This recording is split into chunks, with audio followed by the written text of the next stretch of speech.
ನಮ್ಮ ಜೊತೆಗೆ ಪೊನ್ನಣ್ಣ ಸರ್ ಇದ್ದಾರೆ. ವಿಶೇಷ ಅಧಿವೇಶನಕ್ಕೆ ರಾಜ್ಯಪಾಲರು ಬರ್ತಾರಾ ಇಲ್ವಾ ಅನ್ನುವಂಥದ್ದನ್ನ ಅವ್ರ ಮುಖಾಂತರವಾಗಿ ಕೇಳೋಣ. ಈಗ ಸದ್ಯ ಅವ್ರು ಲೋಕಭವನಕ್ಕೆ ಹೋಗಿ ರಾಜ್ಯಪಾಲರನ್ನ ಕನ್ವಿನ್ಸ್ ಮಾಡೋದಕ್ಕೆ ಮತ್ತೊಮ್ಮೆ ಹೋಗ್ತಾ ಇದ್ದಾರೆ. ಸರ್, ಇವತ್ತು ಬರ್ತಾರಾ? ಸರ್ಕಾರದ ಮುಂದಿನ ನಡೆ ಏನು? ಅಲ್ಲ, ಖಂಡಿತವಾಗಿ ರಾಜ್ಯಪಾಲರು ಬರ್ತಾರೆ, ಭಾಷಣವನ್ನ ಓದ್ತಾರೆ, ವಿಶ್ವಾಸ ನಮಗಿದೆ. ಓಕೆ ಸರ್, ಈಗಾಗಲೇ ಅವ್ರು 11 ಪುಟಗಳನ್ನ ತೆಗಿಬೇಕು ಅಂತ ಹೇಳಿದ್ದಾರೆ. ಅದ್ರ ಬಗ್ಗೆ ನಿನ್ನೆ ರಾತ್ರಿ ನಡೆದಿದ್ದೇನು? ಅಲ್ಲಲ್ಲ, 11 ಪ್ಯಾರನ್ನ ತೆಗೀರಿ ಅಂತ ಅವ್ರು ಏನ್ ಹೇಳ್ತಾ ಇದ್ದಾರೆ, ಅದನ್ನ ತೆಗಿಯೋದಿಕ್ ಆಗೋದಿಲ್ಲ. ಇದು ನಾವು ಕೊಟ್ಟಿರುವಂತ ಭಾಷಣ, ಇದನ್ನ ಓದಿ ಸಂವಿಧಾನವನ್ನು ಎತ್ತಿಡಿಯುವಂತ ಕೆಲಸವನ್ನು ಮಾಡಿ ಅಂತ ಅವರಲ್ಲಿ ಮನವಿ ಮಾಡಿದ್ದೀವಿ. ಅಲ್ಲ, ಈಗಾಗಲೇ ಎ ಜೆ ಶಶಿಕರಣ್ ಶೆಟ್ಟಿ ಅವರು ಈಗಾಗಲೇ ದೆಹಲಿಗೆ ಹೋಗಿರುವಂತದ್ದು, ಸುಪ್ರೀಂ ಕದವನ್ನ ಅವ್ರು ತಟ್ಟಿರುವಂತದ್ದು ಕಾನೂನು ಮುಖಾಂತರ. ಅಂದ್ರೆ ಸುಪ್ರೀಂ ನಿಂದ ಸೂಚನೆ ಬರಲಿ ರಾಜ್ಯಪಾಲರಿಗೆ, ಇನ್ ಕೇಸ್ ಅವರು ಈ ಒಂದು ಭಾಷಣವನ್ನ ಓದ್ದೇ ಇದ್ದಲ್ಲಿ ಅನ್ನುವಂಥದ್ದು. ಸೊ ಸರ್ಕಾರದ ನಡೆ ಏನು? ಅಡ್ವೊಕೇಟ್ ಜನರಲ್ ಅವರು ದೆಹಲಿಗೆ ಹೋಗಿರೋದು ನಿಜ. ಸುಪ್ರೀಂ ಕೋರ್ಟ್ಗೆ ಹೋಗುವಂತ ಸಂದರ್ಭ ಬಂದ್ರೆ ಹೋಗ್ಲಿಕ್ಕೆ ನಾವು ಸಿದ್ಧರಾಗಿದ್ದೀವಿ ಅಂತ ಹೇಳೋದು ಕೂಡ ನಿಜ. ಆದ್ರೆ ಅಂತ ಸಂದರ್ಭ ಬರುವಂತ ಸನ್ನಿವೇಶನ ನಾವು ಕಾಣ್ತಾ ಇಲ್ಲ. ರಾಜ್ಯಪಾಲರು ಬರ್ತಾರೆ, ಭಾಷಣವನ್ನ ಓದ್ತಾರೆ, ಸಂವಿಧಾನವನ್ನ ಎತ್ತಿಡಿತಾರೆ ಅಂತ ಹೇಳುವಂತ ನಂಬಿಕೆ ಇದೆ. ನಿಮ್ಗೆ ವಿಶ್ವಾಸ ಇದೆ? ಖಂಡಿತ. ಒಂದು ಟಾಕ್ ಇದೆ, ಏನಂತ ಅಂದ್ರೆ ಅವ್ರು ಬರ್ದೇ ಇದ್ದಿದ್ದಲ್ಲಿ, ಅಂದ್ರೆ ಒತ್ತಾಯಪೂರ್ವಕವಾಗಿ ರಾಜ್ಯಪಾಲರಿಗೆ ಸರ್ಕಾರ ವಿರೋಧ ಮಾಡ್ತಾ ಇರುವಂತಹ ಒಂದು ವಿಷಯವನ್ನ ಅದರಲ್ಲಿ ಉಲ್ಲೇಖ ಮಾಡಿದ್ದಾರೆ. ಅದಕ್ಕೆ ರಾಜ್ಯಪಾಲರು ಬರ್ತಿಲ್ಲ, ಅವ್ರಿಗೆ ಒತ್ತಾಯ ಇದೆ ಆ ಟಾಕ್, ಹಾಗಾಗಿ ಅವ್ರು ತಿರಸ್ಕಾರ ಮಾಡ್ತಾರೆ ಅನ್ನೋದು. ಇನ್ ಕೇಸ್ ಆತರ ಆದ್ರೆ ಇಲ್ಲ, ಬರ್ತಾರೆ. ಇದಿಷ್ಟು ಶಾಸಕ ಪೊನ್ನಣ್ಣ ಅವರ ಮಾತುಗಳು. ಅಂದ್ರೆ ಇವತ್ತು ಅಧಿವೇಶನದ ಭಾಷಣವನ್ನ ಓದೋದಕ್ಕಾಗಿ, ಸರ್ಕಾರದ ಪರ ಮಾಡಿರುವಂತಹ ಭಾಷಣವನ್ನ ವಿಶೇಷ ಅಧಿವೇಶನದಲ್ಲಿ ಆ ಒಂದು ಭಾಷಣವನ್ನ ಓದೋದಕ್ಕಾಗಿ ರಾಜ್ಯಪಾಲರು ಬಂದೇ ಬರ್ತಾರೆ ಅನ್ನುವಂತ ಮಾತನ್ನ ಈಗಾಗಲೇ ಶಾಸಕ ಪೊನ್ನಣ್ಣ ಅವರು ವ್ಯಕ್ತಪಡಿಸ್ತಾ ಇರುವಂತದ್ದು. ಸದ್ಯ ಈಗ ಅವರು ಲೋಕಭವನಕ್ಕೆ ಹೋಗಿ ಮತ್ತೊಮ್ಮೆ ಅವರ ಜೊತೆಗೆ, ಅಂದ್ರೆ ರಾಜ್ಯಪಾಲರ ನಿಲುವೇನು ಜೊತೆಗೆ ಅವರಿಗೆ ಮನವಿ ಮಾಡೋದಕ್ಕೆ ಈಗಾಗಲೇ ಹೇಳ್ತಾ ಇದ್ದಾರೆ. ಸದ್ಯ ಈ ಒಂದು ಪ್ರಹಸನ ಎಲ್ಲಿಗೆ ಹೋಗಿ ತಲುಪುತ್ತೆ ಅನ್ನೋದನ್ನ ಕಾಯ್ದು ನೋಡ್ಬೇಕಾಗಿದೆ. ಕ್ಯಾಮ್ರಾ ಪರ್ಸನ್ ಮಂಜು ಜೊತೆ ಅರವಿಂದ್, ರಿಪಬ್ಲಿಕ್ ಕನ್ನಡ, ಬೆಂಗಳೂರು. ನಮ್ಮ ಜೊತೆಗೆ ಪೊನ್ನಣ್ಣ ಸರ್ ಇದ್ದಾರೆ. ವಿಶೇಷ ಅಧಿವೇಶನಕ್ಕೆ ರಾಜ್ಯಪಾಲರು ಬರ್ತಾರಾ ಇಲ್ವಾ ಅನ್ನುವಂಥದ್ದನ್ನ ಅವ್ರ ಮುಖಾಂತರವಾಗಿ ಕೇಳೋಣ. ಈಗ ಸದ್ಯ ಅವ್ರು ಲೋಕಭವನಕ್ಕೆ ಹೋಗಿ ರಾಜ್ಯಪಾಲರನ್ನ ಕನ್ವಿನ್ಸ್ ಮಾಡೋದಕ್ಕೆ ಮತ್ತೊಮ್ಮೆ ಹೋಗ್ತಾ ಇದ್ದಾರೆ. ಸರ್, ಇವತ್ತು ಬರ್ತಾರಾ? ಸರ್ಕಾರದ ಮುಂದಿನ ನಡೆ ಏನು? ಅಲ್ಲ, ಖಂಡಿತವಾಗಿ ರಾಜ್ಯಪಾಲರು ಬರ್ತಾರೆ, ಭಾಷಣವನ್ನ ಓದ್ತಾರೆ, ವಿಶ್ವಾಸ ನಮಗಿದೆ. ಓಕೆ ಸರ್, ಈಗಾಗಲೇ ಅವ್ರು 11 ಪುಟಗಳನ್ನ ತೆಗಿಬೇಕು ಅಂತ ಹೇಳಿದ್ದಾರೆ. ಅದ್ರ ಬಗ್ಗೆ ನಿನ್ನೆ ರಾತ್ರಿ ನಡೆದಿದ್ದೇನು?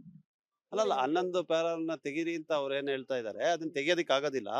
ಇದು ನಾವು ಕೊಟ್ಟಿರುವಂತ ಭಾಷಣ, ಇದನ್ನ ಓದಿ ಸಂವಿಧಾನವನ್ನು ಎತ್ತಿಡಿಯುವಂತ ಕೆಲಸವನ್ನು ಮಾಡಿ ಅಂತ ಅವರಲ್ಲಿ ಮನವಿ ಮಾಡಿದ್ದೀವಿ. ಅಲ್ಲ, ಈಗಾಗಲೇ ಎ ಜೆ ಶಶಿಕರಣ್ ಶೆಟ್ಟಿ ಅವರು ಈಗಾಗಲೇ ದೆಹಲಿಗೆ ಹೋಗಿರುವಂತದ್ದು, ಸುಪ್ರೀಂ ಕದವನ್ನ ಅವ್ರು ತಟ್ಟಿರುವಂತದ್ದು ಕಾನೂನು ಮುಖಾಂತರ. ಅಂದ್ರೆ ಸುಪ್ರೀಂ ನಿಂದ ಸೂಚನೆ ಬರಲಿ ರಾಜ್ಯಪಾಲರಿಗೆ, ಇನ್ ಕೇಸ್ ಅವರು ಈ ಒಂದು ಭಾಷಣವನ್ನ ಓದ್ದೇ ಇದ್ದಲ್ಲಿ ಅನ್ನುವಂಥದ್ದು. ಸೊ ಸರ್ಕಾರದ ನಡೆ ಏನು? ಅಡ್ವೊಕೇಟ್ ಜನರಲ್ ಅವರು ದೆಹಲಿಗೆ ಹೋಗಿರೋದು ನಿಜ.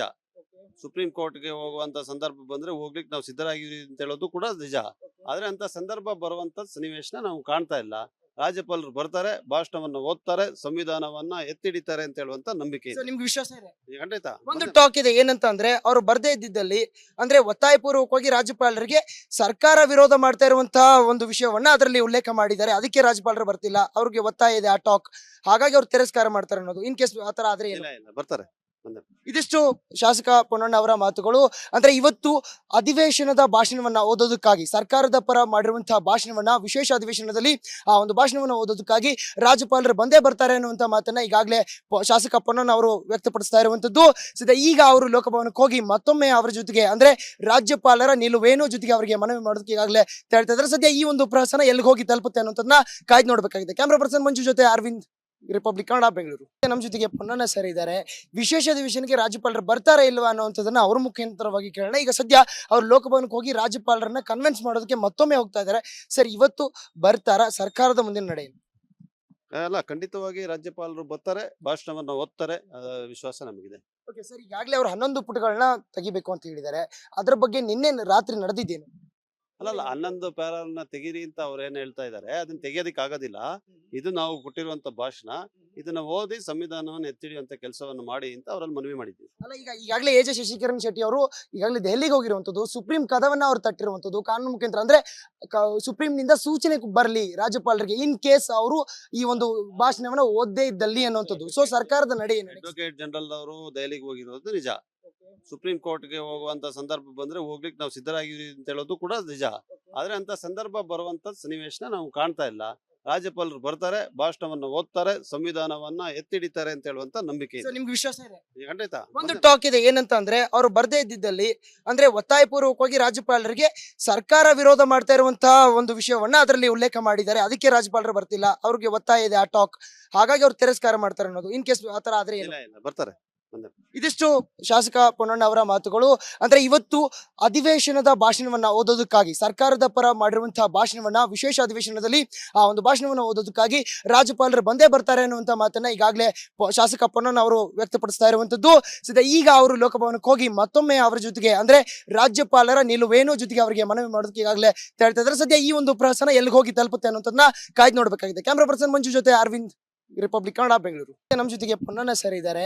ವಿಶೇಷ ಅಧಿವೇಶನಕ್ಕೆ ರಾಜ್ಯಪಾಲರು ಬರ್ತಾರಾ ಇಲ್ವಾ ಅನ್ನುವಂಥದ್ದನ್ನ ಅವ್ರ ಮುಖಾಂತರವಾಗಿ ಕೇಳೋಣ. ಈಗ ಸದ್ಯ ಅವ್ರು ಲೋಕಭವನಕ್ಕೆ ಹೋಗಿ ರಾಜ್ಯಪಾಲರನ್ನ ಕನ್ವಿನ್ಸ್ ಮಾಡೋದಕ್ಕೆ ಮತ್ತೊಮ್ಮೆ ಹೋಗ್ತಾ ಇದ್ದಾರೆ. ಸರ್, ಇವತ್ತು ಬರ್ತಾರಾ? ಸರ್ಕಾರದ ಮುಂದಿನ ನಡೆ ಏನು? ಅಲ್ಲ, ಖಂಡಿತವಾಗಿ ರಾಜ್ಯಪಾಲರು ಬರ್ತಾರೆ, ಭಾಷಣವನ್ನ ಓದ್ತಾರೆ, ವಿಶ್ವಾಸ ನಮಗಿದೆ. ಓಕೆ ಸರ್, ಈಗಾಗಲೇ ಅವ್ರು 11 ಪುಟಗಳನ್ನ ತೆಗಿಬೇಕು ಅಂತ ಹೇಳಿದ್ದಾರೆ. ಅದ್ರ ಬಗ್ಗೆ ನಿನ್ನೆ ರಾತ್ರಿ ನಡೆದಿದ್ದೇನು? ಅಲ್ಲಲ್ಲ, 11 ಪ್ಯಾರನ್ನ ತೆಗೀರಿ ಅಂತ ಅವ್ರು ಏನ್ ಹೇಳ್ತಾ ಇದಾರೆ, ಅದನ್ನ ತೆಗಿಯೋದಿಕ್ ಆಗೋದಿಲ್ಲ. ಇದು ನಾವು ಕೊಟ್ಟಿರುವಂತ ಭಾಷಣ, ಇದನ್ನ ಓದಿ ಸಂವಿಧಾನವನ್ನು ಎತ್ತಿಡಿಯುವಂತ ಕೆಲಸವನ್ನು ಮಾಡಿ ಅಂತ ಅವರಲ್ಲಿ ಮನವಿ ಮಾಡಿದ್ವಿ. ಅಲ್ಲ, ಈಗಾಗಲೇ ಎ ಜೆ ಶಶಿಕರಣ್ ಶೆಟ್ಟಿ ಅವರು ಈಗಾಗಲೇ ದೆಹಲಿಗೆ ಹೋಗಿರುವಂತದ್ದು, ಸುಪ್ರೀಂ ಕದವನ್ನ ಅವ್ರು ತಟ್ಟಿರುವಂತದ್ದು ಕಾನೂನು ಮುಖಾಂತರ. ಅಂದ್ರೆ ಸುಪ್ರೀಂ ನಿಂದ ಸೂಚನೆ ಬರಲಿ ರಾಜ್ಯಪಾಲರಿಗೆ ಇನ್ ಕೇಸ್ ಅವರು ಈ ಒಂದು ಭಾಷಣವನ್ನ ಓದದೇ ಇದ್ದಲ್ಲಿ ಅನ್ನುವಂಥದ್ದು. ಸೊ ಸರ್ಕಾರದ ನಡೆ ಏನು? ಅಡ್ವೊಕೇಟ್ ಜನರಲ್ ಅವರು ದೆಹಲಿಗೆ ಹೋಗಿರೋದು ನಿಜ. ಸುಪ್ರೀಂ ಕೋರ್ಟ್ಗೆ ಹೋಗುವಂತ ಸಂದರ್ಭ ಬಂದ್ರೆ ಹೋಗ್ಲಿಕ್ಕೆ ನಾವು ಸಿದ್ಧರಾಗಿದ್ದೀವಿ ಅಂತ ಹೇಳೋದು ಕೂಡ ನಿಜ. ಆದ್ರೆ ಅಂತ ಸಂದರ್ಭ ಬರುವಂತ ಸನ್ನಿವೇಶನ ನಾವು ಕಾಣ್ತಾ ಇಲ್ಲ. ರಾಜ್ಯಪಾಲರು ಬರ್ತಾರೆ, ಭಾಷಣವನ್ನ ಓದ್ತಾರೆ, ಸಂವಿಧಾನವನ್ನ ಎತ್ತಿಡಿತಾರೆ ಅಂತ ಹೇಳುವಂತ ನಂಬಿಕೆ ಇದೆ. ನಿಮ್ಗೆ ವಿಶ್ವಾಸ ಇದೆ? ಖಂಡಿತ. ಒಂದು ಟಾಕ್ ಇದೆ, ಏನಂತ ಅಂದ್ರೆ ಅವ್ರು ಬರ್ದೇ ಇದ್ದಿದ್ದಲ್ಲಿ ಅಂದ್ರೆ ಒತ್ತಾಯಪೂರ್ವಕವಾಗಿ ರಾಜ್ಯಪಾಲರಿಗೆ ಸರ್ಕಾರ ವಿರೋಧ ಮಾಡ್ತಾ ಇರುವಂತಹ ಒಂದು ವಿಷಯವನ್ನ ಅದರಲ್ಲಿ ಉಲ್ಲೇಖ ಮಾಡಿದ್ದಾರೆ. ಅದಕ್ಕೆ ರಾಜ್ಯಪಾಲರು ಬರ್ತಿಲ್ಲ, ಅವ್ರಿಗೆ ಒತ್ತಾಯ ಇದೆ ಆ ಟಾಕ್, ಹಾಗಾಗಿ ಅವ್ರು ತಿರಸ್ಕಾರ ಮಾಡ್ತಾರೆ ಅನ್ನೋದು. ಇನ್ ಕೇಸ್ ಆತರ ಆದ್ರೆ ಇಲ್ಲ, ಬರ್ತಾರೆ. ಇದಿಷ್ಟು ಶಾಸಕ ಪೊನ್ನಣ್ಣ ಅವರ ಮಾತುಗಳು. ಅಂದ್ರೆ ಇವತ್ತು ಅಧಿವೇಶನದ ಭಾಷಣವನ್ನ ಓದೋದಕ್ಕಾಗಿ ಸರ್ಕಾರದ ಪರ ಮಾಡಿರುವಂತಹ ಭಾಷಣವನ್ನ ವಿಶೇಷ ಅಧಿವೇಶನದಲ್ಲಿ ಆ ಒಂದು ಭಾಷಣವನ್ನ ಓದೋದಕ್ಕಾಗಿ ರಾಜ್ಯಪಾಲರು ಬಂದೇ ಬರ್ತಾರೆ ಅನ್ನುವಂತ ಮಾತನ್ನ ಈಗಾಗಲೇ ಶಾಸಕ ಪೊನ್ನಣ್ಣ ಅವರು ವ್ಯಕ್ತಪಡಿಸ್ತಾ ಇರುವಂತದ್ದು. ಈಗ ಅವರು ಲೋಕಭವನಕ್ಕೆ ಹೋಗಿ ಮತ್ತೊಮ್ಮೆ ಅವರ ಜೊತೆಗೆ ಅಂದ್ರೆ ರಾಜ್ಯಪಾಲರ ನಿಲುವೇನು ಜೊತೆಗೆ ಅವರಿಗೆ ಮನವಿ ಮಾಡೋದಕ್ಕೆ ಈಗಾಗಲೇ ಹೇಳ್ತಾ ಇದ್ದಾರೆ. ಸದ್ಯ ಈ ಒಂದು ಪ್ರಹಸನ ಎಲ್ಲಿಗೆ ಹೋಗಿ ತಲುಪುತ್ತೆ ಅನ್ನೋದನ್ನ ಕಾಯ್ದು ನೋಡ್ಬೇಕಾಗಿದೆ. ಕ್ಯಾಮ್ರಾ ಪರ್ಸನ್ ಮಂಜು ಜೊತೆ ಅರವಿಂದ್, ರಿಪಬ್ಲಿಕ್ ಕನ್ನಡ, ಬೆಂಗಳೂರು. ನಮ್ಮ ಜೊತೆಗೆ ಪೊನ್ನಣ್ಣ ಸರ್ ಇದ್ದಾರೆ. ವಿಶೇಷ ಅಧಿವೇಶನಕ್ಕೆ ರಾಜ್ಯಪಾಲರು ಬರ್ತಾರಾ ಇಲ್ವಾ ಅನ್ನುವಂಥದ್ದನ್ನ ಅವ್ರ ಮುಖಾಂತರವಾಗಿ ಕೇಳೋಣ. ಈಗ ಸದ್ಯ ಅವ್ರು ಲೋಕಭವನಕ್ಕೆ ಹೋಗಿ ರಾಜ್ಯಪಾಲರನ್ನ ಕನ್ವಿನ್ಸ್ ಮಾಡೋದಕ್ಕೆ ಮತ್ತೊಮ್ಮೆ ಹೋಗ್ತಾ ಇದ್ದಾರೆ. ಸರ್, ಇವತ್ತು ಬರ್ತಾರಾ? ಸರ್ಕಾರದ ಮುಂದಿನ ನಡೆ ಏನು? ಅಲ್ಲ, ಖಂಡಿತವಾಗಿ ರಾಜ್ಯಪಾಲರು ಬರ್ತಾರೆ, ಭಾಷಣವನ್ನ ಓದ್ತಾರೆ, ವಿಶ್ವಾಸ ನಮಗಿದೆ. ಓಕೆ ಸರ್, ಈಗಾಗಲೇ ಅವ್ರು 11 ಪುಟಗಳನ್ನ ತೆಗಿಬೇಕು ಅಂತ ಹೇಳಿದ್ದಾರೆ. ಅದ್ರ ಬಗ್ಗೆ ನಿನ್ನೆ ರಾತ್ರಿ ನಡೆದಿದ್ದೇನು? ಅಲ್ಲಲ್ಲ, 11 ಪ್ಯಾರನ್ನ ತೆಗೀರಿ ಅಂತ ಅವ್ರು ಏನ್ ಹೇಳ್ತಾ ಇದಾರೆ, ಅದನ್ನ ತೆಗಿಯೋದಿಕ್ ಆಗೋದಿಲ್ಲ. ಇದು ನಾವು ಕೊಟ್ಟಿರುವಂತ ಭಾಷಣ, ಇದನ್ನ ಓದಿ ಸಂವಿಧಾನವನ್ನು ಎತ್ತಿಡಿಯುವಂತ ಕೆಲಸವನ್ನು ಮಾಡಿ ಅಂತ ಅವರಲ್ಲಿ ಮನವಿ ಮಾಡಿದ್ವಿ. ಅಲ್ಲ, ಈಗಾಗಲೇ ಎ ಜೆ ಶಶಿಕರಣ್ ಶೆಟ್ಟಿ ಅವರು ಈಗಾಗಲೇ ದೆಹಲಿಗೆ ಹೋಗಿರುವಂತದ್ದು, ಸುಪ್ರೀಂ ಕದವನ್ನ ಅವ್ರು ತಟ್ಟಿರುವಂತದ್ದು ಕಾನೂನು ಮುಖಾಂತರ. ಅಂದ್ರೆ ಸುಪ್ರೀಂ ನಿಂದ ಸೂಚನೆ ಬರಲಿ ರಾಜ್ಯಪಾಲರಿಗೆ ಇನ್ ಕೇಸ್ ಅವರು ಈ ಒಂದು ಭಾಷಣವನ್ನ ಓದದೇ ಇದ್ದಲ್ಲಿ ಅನ್ನುವಂಥದ್ದು. ಸೊ ಸರ್ಕಾರದ ನಡೆ ಏನು? ಅಡ್ವೊಕೇಟ್ ಜನರಲ್ ಅವರು ದೆಹಲಿಗೆ ಹೋಗಿರೋದು ನಿಜ. ಸುಪ್ರೀಂ ಕೋರ್ಟ್ಗೆ ಹೋಗುವಂತ ಸಂದರ್ಭ ಬಂದ್ರೆ ಹೋಗ್ಲಿಕ್ಕೆ ನಾವು ಸಿದ್ಧರಾಗಿದ್ದೀವಿ ಅಂತ ಹೇಳೋದು ಕೂಡ ನಿಜ. ಆದ್ರೆ ಅಂತ ಸಂದರ್ಭ ಬರುವಂತ ಸನ್ನಿವೇಶನ ನಾವು ಕಾಣ್ತಾ ಇಲ್ಲ. ರಾಜ್ಯಪಾಲರು ಬರ್ತಾರೆ, ಭಾಷಣವನ್ನ ಓದ್ತಾರೆ, ಸಂವಿಧಾನವನ್ನ ಎತ್ತಿಡಿತಾರೆ ಅಂತ ಹೇಳುವಂತ ನಂಬಿಕೆ ಇದೆ. ನಿಮ್ಗೆ ವಿಶ್ವಾಸ ಇದೆ? ಖಂಡಿತ. ಒಂದು ಟಾಕ್ ಇದೆ, ಏನಂತ ಅಂದ್ರೆ ಅವ್ರು ಬರ್ದೇ ಇದ್ದಿದ್ದಲ್ಲಿ ಅಂದ್ರೆ ಒತ್ತಾಯಪೂರ್ವಕವಾಗಿ ರಾಜ್ಯಪಾಲರಿಗೆ ಸರ್ಕಾರ ವಿರೋಧ ಮಾಡ್ತಾ ಇರುವಂತಹ ಒಂದು ವಿಷಯವನ್ನ ಅದರಲ್ಲಿ ಉಲ್ಲೇಖ ಮಾಡಿದ್ದಾರೆ. ಅದಕ್ಕೆ ರಾಜ್ಯಪಾಲರು ಬರ್ತಿಲ್ಲ, ಅವ್ರಿಗೆ ಒತ್ತಾಯ ಇದೆ ಆ ಟಾಕ್, ಹಾಗಾಗಿ ಅವ್ರು ತಿರಸ್ಕಾರ ಮಾಡ್ತಾರೆ ಅನ್ನೋದು. ಇನ್ ಕೇಸ್ ಆತರ ಆದ್ರೆ ಇಲ್ಲ, ಬರ್ತಾರೆ. ಇದಿಷ್ಟು ಶಾಸಕ ಪೊನ್ನಣ್ಣ ಅವರ ಮಾತುಗಳು. ಅಂದ್ರೆ ಇವತ್ತು ಅಧಿವೇಶನದ ಭಾಷಣವನ್ನ ಓದೋದಕ್ಕಾಗಿ ಸರ್ಕಾರದ ಪರ ಮಾಡಿರುವಂತಹ ಭಾಷಣವನ್ನ ವಿಶೇಷ ಅಧಿವೇಶನದಲ್ಲಿ ಆ ಒಂದು ಭಾಷಣವನ್ನ ಓದೋದಕ್ಕಾಗಿ ರಾಜ್ಯಪಾಲರು ಬಂದೇ ಬರ್ತಾರೆ ಅನ್ನುವಂತ ಮಾತನ್ನ ಈಗಾಗಲೇ ಶಾಸಕ ಪೊನ್ನಣ್ಣ ಅವರು ವ್ಯಕ್ತಪಡಿಸ್ತಾ ಇರುವಂತದ್ದು.